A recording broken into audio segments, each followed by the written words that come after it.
deux mots d'introduction. Qui est Stanislas Delarminat, qui est un illustre inconnu et qui est à côté d'une personnalité comme Michael Lonsdale. Je suis un ingénieur à la retraite, père de famille. Je me résumerai en disant que je suis issu de la société civile. Et comme beaucoup de Français, je suis interpellé par les débats de bioéthique. Et en fait, je me suis dit que les sujets tels que la procréation médicalement assistée, le diagnostic prénatal, les mères porteuses, tous ces débats-là, beaucoup de gens ont en fait, même s'ils ne sont pas rentrés dans les détails, ont des éléments pour réfléchir à ces questions-là. Par contre, sur la question de la recherche embryonnaire, je trouvais qu'il y avait une vraie difficulté pour aborder ces questions-là. Et je me suis mis à m'essayer à rédiger ce que j'appellerais d'un genre nouveau, une pétition réflexion, et je l'ai testé auprès de mes plus proches, et de fil en aiguille, eh bien me voilà avec 11 000 signatures, et donc je voudrais, pendant quelques minutes, vous rappeler le contenu de cette pétition.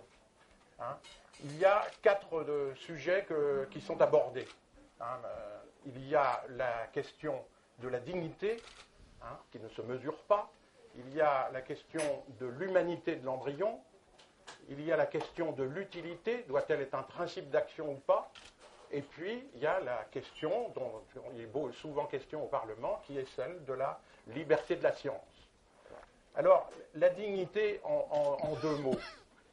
Vous savez que quand on parle avec des associations de personnes handicapées, ce n'est pas par hasard que vous avez sur les écrans un interview qui a été recueilli auprès de moi devant Pascal Duquesne, c'est que eh bien, les associations d'handicapés refusent que l'on dise qu'une personne est handicapée avec le verbe être. Elles disent qu'elles ont des capacités handicapantes avec le verbe avoir. Et c'est très important parce que on voit bien que ce n'est pas des qualificatifs qui vont fonder la dignité. Hein. Par exemple, ce n'est pas le qualificatif de surnuméraire sur un embryon qui va fonder la dignité. Ce n'est pas non plus le fait d'être privé ou non d'un projet parental. Je vais vous prendre un exemple. Est-ce qu'une personne âgée serait privée qui serait privée d'un projet filial perdrait sa dignité, hein, parce qu'elle n'aurait pas d'enfant prête à porter un projet filial.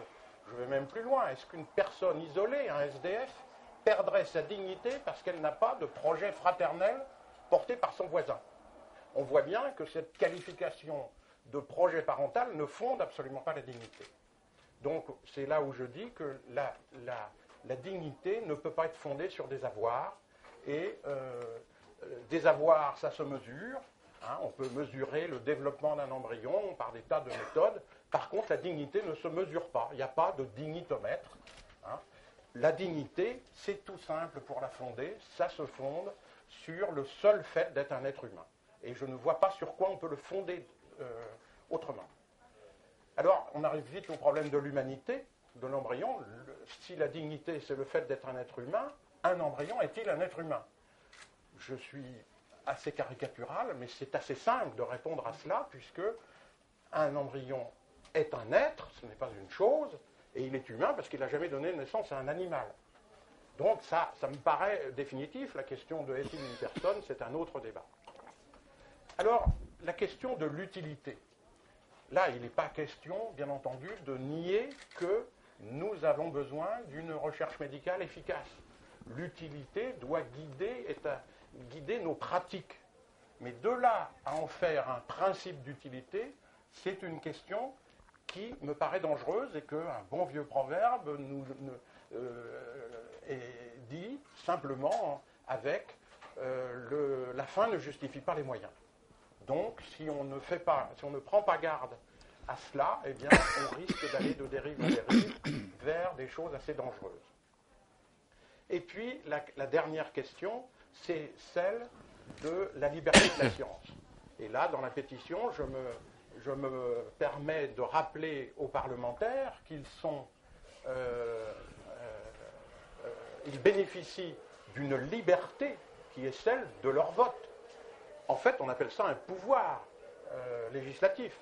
Et cette liberté, c'est donc un pouvoir, et donc elle est encadrée par des contre-pouvoirs.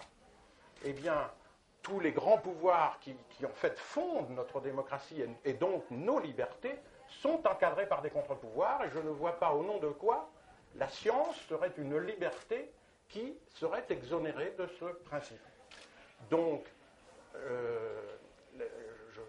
je suis assez attaché à cette question-là, d'autant plus que le Parlement, dans le projet de loi, envisage de déléguer la veille éthique à une association de biomédecine qui est en fait une association dans laquelle ne siègent que des scientifiques, des médecins, des pharmaciens, bref, que ceux qui utilisent cette technique et cette science.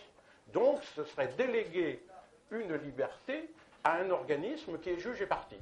Donc, je pense que c'est assez dangereux. Et donc, voilà ce qui a été l'objet des réflexions qui me semblent pouvoir aider à la réflexion. Et donc, sur le site internet dont je disposais à titre personnel, j'ai donc déposé cette pétition sur le site les2l.com et me voilà donc face à 11 000 signatures.